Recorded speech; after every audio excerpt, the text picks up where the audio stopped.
TMNT Shredder's Revenge released yesterday, gets Casey Jones and 6-player co-op. At long last, Teenage Mutant Ninja Turtles Shredder's Revenge got the two things fans have been begging for. Casey Jones as a playable character, and it came out yesterday. The retro-inspired beat-em-up launched yesterday. Casey also has been labeled as an unlockable character, meaning he won't be available to use from the get-go. And another pleasant surprise, the game now has up to 6-player online co-op instead of only 4. Enemies also scale in size based on the number of players. Expect to face a ton of Foot Clan with a 6-person squad. You can play TMNT Shredder's Revenge on PS5, Xbox Series, PS4, Xbox One, Switch, and PC. It's also on Game Pass. I downloaded it last night. What do you think of the inclusion of Casey Jones? Do you even remember who Casey Jones is? Casey Jones, who is he again? He's the guy who wore the hockey mask. He helped out the Ninja Turtles.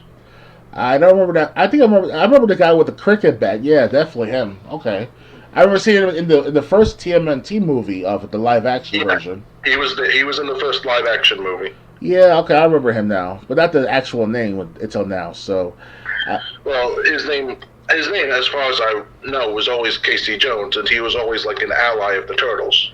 Right. I thought, if I remember correctly, though, when back many weeks ago, they mentioned that TMNT Shredder's Revenge is going to come out this summer, obviously, but they shown the 4 Ninja Turtles, April, and then obviously the Rat Ninja or the Rat Master. Splitter. Yeah, it's Splitter, and that's it. Now, obviously, you mentioned something of Casey Jones. Like, wow, that's interesting. And the thing is, I've heard this game is short. It could be beaten in a couple hours. But they did say that, but this article just said Casey Jones is going to be an unlockable. So you'll basically have to play the game a second time if you want to play as him. Okay. And he's, I don't remember him being in any other Ninja Turtles game. Again, after like the Super Nintendo version, I kind of lost. I really didn't keep up with Ninja Turtles games. I know they were like a bunch on 360 and stuff. But I never had the chance to play as Casey Jones or April, or even Splinter for that matter. Mm-hmm. After all these decades, too, yeah. Speaking of April, did you know that they tone her down, her sexuality a bit? Her sex appeal? No, I didn't know that. So I posted on my Twitter back a few hours ago, earlier today, and it says me saying that they took out April away from us, the original April, because back during the TMNT video game games in the 1990s, I forgot which one it was. They show April with a cleavage and all yellow jumpsuit and all. Yes, they doing that for the Shredder's Revenge, but they buttoned up her shirt as well as made her look less busty in a sense. But you still see something, but it's not appealing as much. So I guess I never really recognized that in the older games. So yeah, it was a big thing for some of us gamers as we get older with the Tomb Raider Lara Croft and Hannah from Fear Effect and April from TMNT. The games, if this was during the NES SAX games, I would have recognized. If these came out during the 360 PS2 games, I never played those, so. Well, we're talking about the ones from the 1990s. Okay. Like Turtles of Time? Yeah. Something of that sort. Okay. Well, anyway, it's TMNT Shredder's Revenge. We're going to be playing it next Thursday if we don't have any technical difficulties. Yeah, I told you that the other day that you should download it and see if you play it for yourself. Unfortunately, I haven't played it myself yet, but I'll wait until we play together. And we'll do that. That's what I'm waiting for. I already downloaded it, but I'm going to wait till Thursday when we stream it on Twitch. Yeah, I got time next Thursday for us to do a game session. Hopefully there'll be no more problems, because I did report it to Xbox to fix their servers. Because we kept having technical problems thanks to Discord and Xbox Live. It's like everything is all over the place now. It's like there's no... do we need to pay more money to these companies in order to maintain servers now? Like, come on, Yeah. Well, anyway, like I said, I'm looking forward to Ninja Turtles Shredder's Revenge. I have since the announcement came out, and we're going to be playing it next week on. And if you're watching on my Twitch channel, it'll be streamed live on Twitch. So Same with my Twitch as well, Dr. Gaze 101. So we'll be checking it out next Thursday. Ready to move on? Yep. Okay. Dr. Games 101's not going to be happy with this next story. Yeah. Call of Duty Modern Warfare 2 campaign won't include a no Russian style mission. The infamous mission has generated significant controversy since its 2009 release, but don't expect anything like it to appear in 2022's Modern Warfare 2. Don't expect to see the return of Call of Duty Modern Warfare's 2 highly controversial No Russian mission from the 2009 game and the upcoming title of the same name. The upcoming Modern Warfare 2 is the sequel to 2019's hit reboot of the first Modern Warfare game.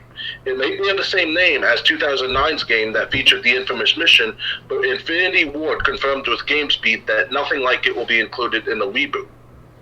Among the most significant revelations from the interview is the announcement that there will be no mission similar to No Russian, a level that was originally included in Modern Warfare 2's original 2009 debut and the 2020 remaster. Designed by Respawn Entertainment co-founder and former Apex Legends narrative design director Mohamed Alavi, the single-player campaign mission requires players to gain the trust of a Russian terrorist by participating in a mass shooting at an airport in Moscow.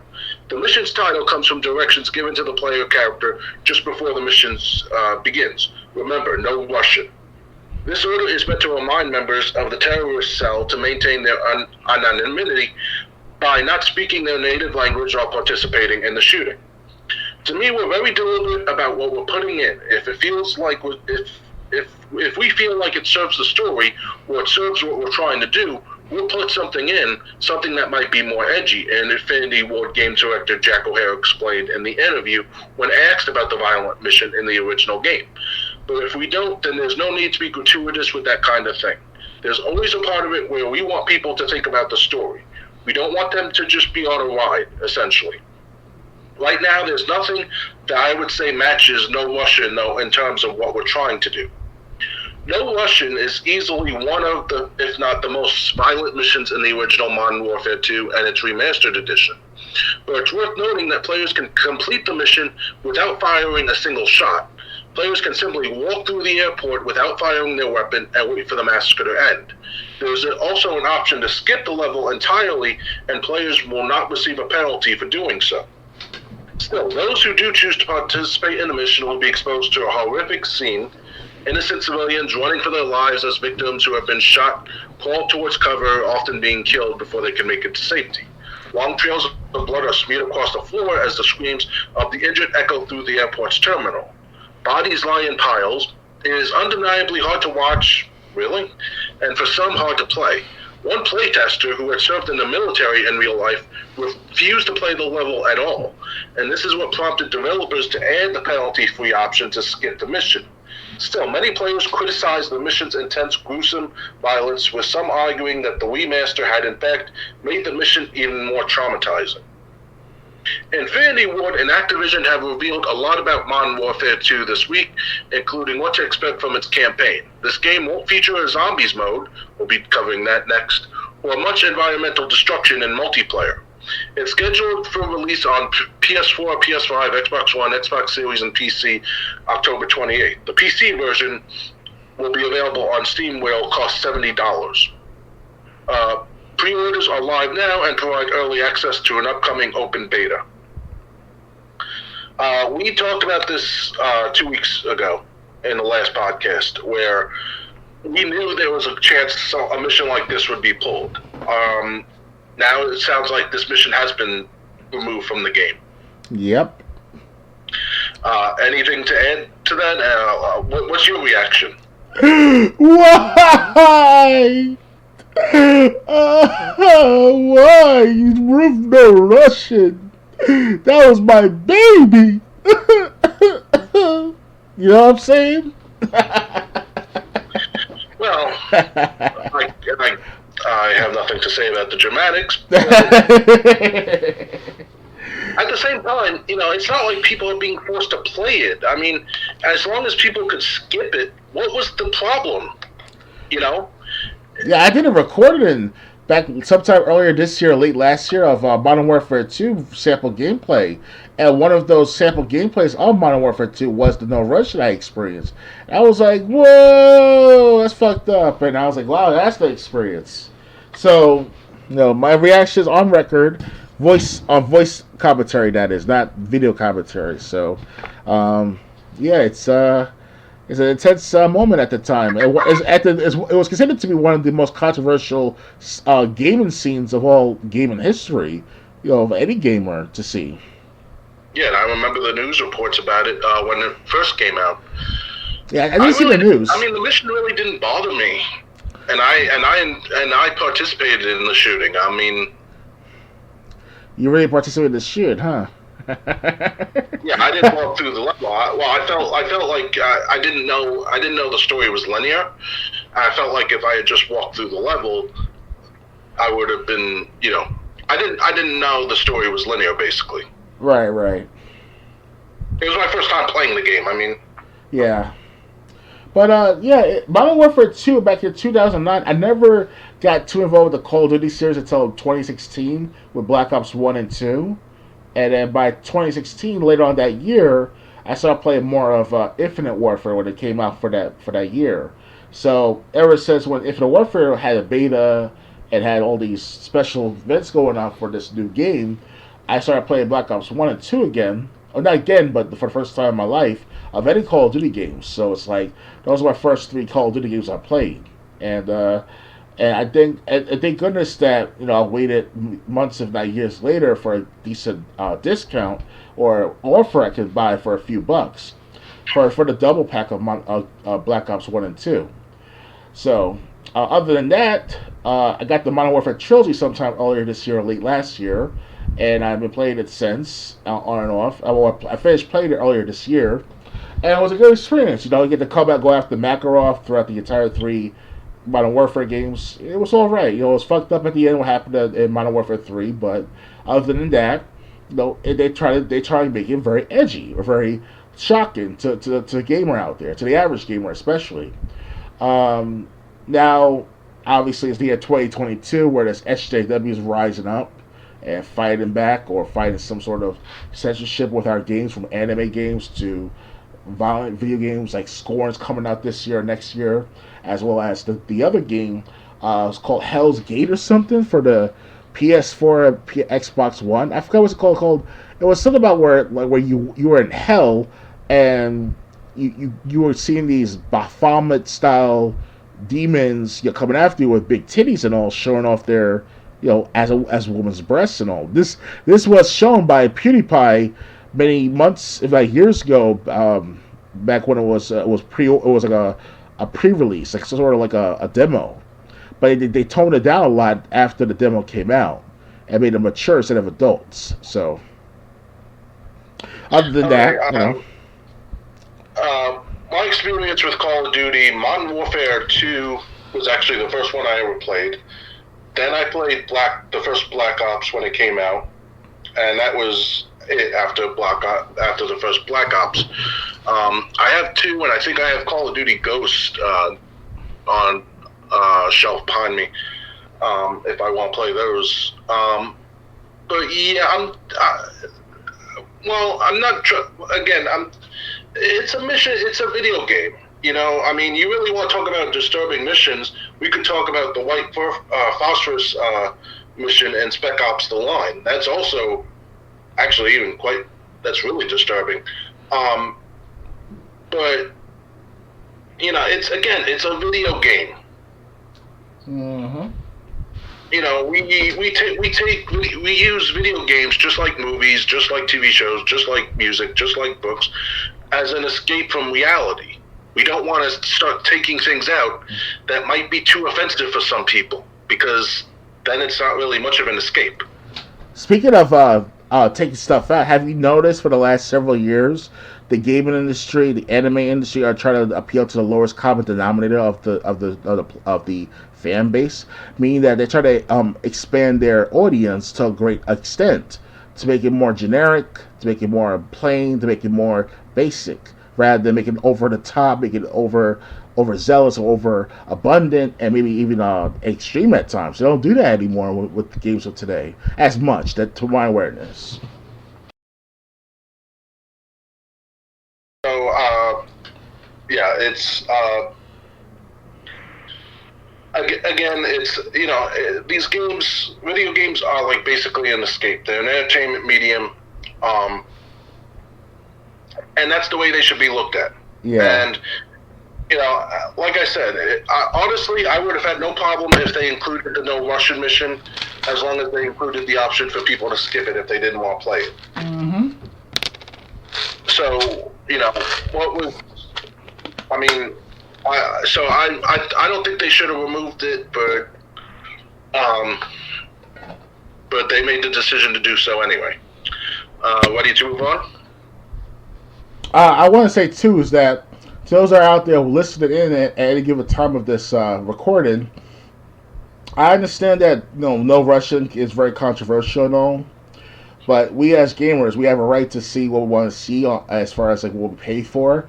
So if you're buying a mature rated game, you're going to expect a lot of mature content.